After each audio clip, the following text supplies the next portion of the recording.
Nung inaaya niya ako doon,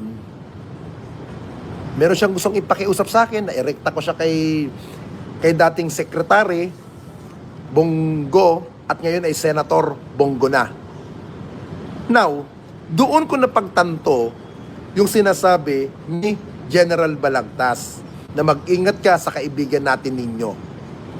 Doon, napag-isip-isip ko na may hinihingi ng pabor sa akin.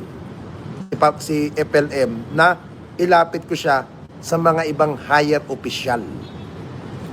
Doon,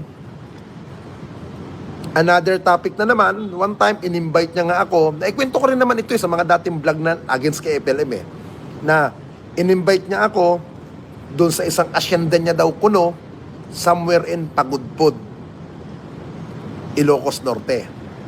Nung ini-invite niya ako doon, nagkataon,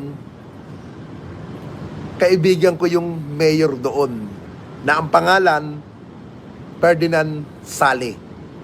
Kaibigan ko, si ex-mayor Ferdinand Sale. I don't know kung mayor pa rin ba siya ngayon.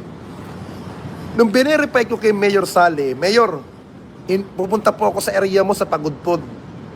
In-invite ako ni FLM, sabi kong ganun, sa asyenda niya.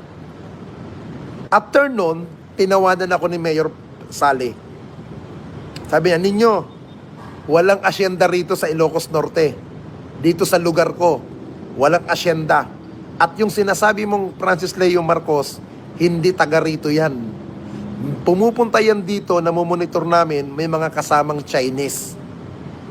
Yun ang pagkakakwento sa akin ni ex-mayor Ferdinand Sale. Kaya nung sinabi niya sa akin yun, alam niyo ang ginagawa ko kay FLM noong mga panahon na yun, nilalaro ko lang din siya.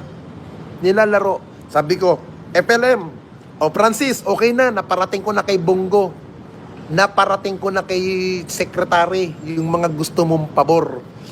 Ganun ang sinasabi ko sa kanya. Pero ang ginagawa ko, alam niyo, kilala niyo si FLM, di ba? Na mambubudol. Di ba? Yun ang pagkakakilala niyo, mambubudol si FLM, scammer. Ang style ko sa kanya, magbibideo call ako kay FLM.